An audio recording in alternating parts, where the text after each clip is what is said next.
Local app public app local app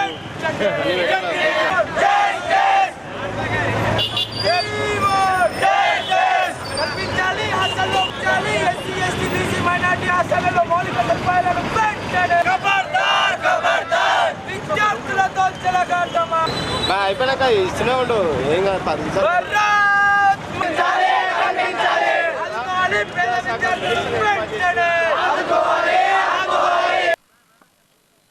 అఖిల భారతీయ విద్యార్థి పరిషత్ ఈరోజు పాలమూరు జిల్లా శాఖ ఆధ్వర్యంలో SC ST BC minority hostel అందరినీ దొలుకొచ్చి నిరసన కార్యక్రమం చేపట్టడం జరుగుతుంది.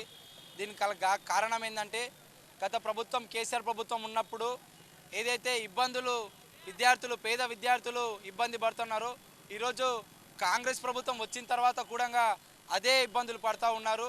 ఇంతవరకు ఈ రాష్ట్ర ప్రభుత్వము ఒక విద్యాశాఖని మంత్రిని ఏర్పాటు చేసిన దాఖలాలు లేవు. ఎస్సీ ఎస్టీ బీసీ మైనార్టీ హాస్టల్లో ఏం జరుగుతుందా అంటే ఆ హాస్టల్లో అడ్మిషన్స్ ఆన్లైన్ సిస్టమ్ చేసిన కారణంగా దూర ప్రాంతాల నుంచి వచ్చే విద్యార్థులు వెళ్తున్నారు. దోస్త్ ఐడి ద్వారా వాళ్ళకి అడ్మిషన్ దొరుకుతూ ఉంది డిగ్రీ కాలేజీలో, కానీ మన హాస్టల్లో మాత్రము వాళ్ళకి అడ్మిషన్ దొరక ఇబ్బంది పడుతూ ఉన్నారు. అదేవిధంగా హాస్టల్లో మౌలిక సదుపాయాలు లేకుండా 400 మంది విద్యార్థులు ఉన్నటువంటి హాస్టల్లో కేవలం 6 బాత్రూమ్లు ఉన్న కారణంగా తెల్లవారుజామున 5 గంటల నుంచి ఉదయం కాలేజ్కి పోయే టైం వరకు కూడా వాళ్ళ లైన్లో నిలవాల్సిన దుస్థితి ఈరోజు తెలంగాణ రాష్ట్రంలో నెలకొండా ఉంది.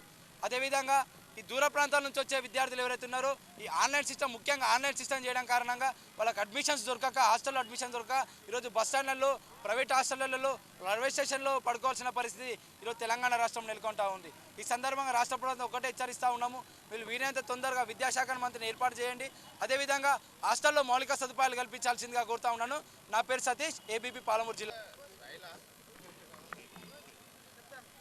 అఖిల భారతీయ విద్యార్థి పరిషత్ ఈరోజు భారీ ఎత్తున కూడా హాస్టల్ విద్యార్థులతో కలిపి ధర్నా నిర్వహించడం జరిగింది.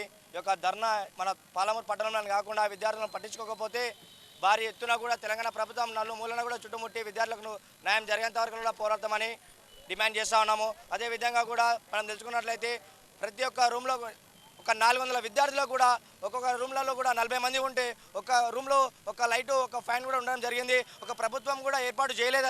అది కూడా మన విద్యార్థులు తెచ్చుకోవడం జరిగింది.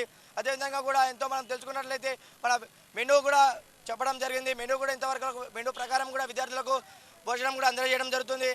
ఒక డిమాండ్ ఏం చేస్తున్నామంటే విద్యార్థులు కూడా మెనూ అందజేసి మెనూ ప్రకారం కూడా భోజనము అందజేయాలని డిమాండ్ చేస్తూ ఉన్నాము. యొక్క ప్రభుత్వం కూడా ఎంత తొందరగా కూడా విద్యార్థులకు న్యాయం చేస్తే బాగుంటుందని హెచ్చరిస్తున్నాము.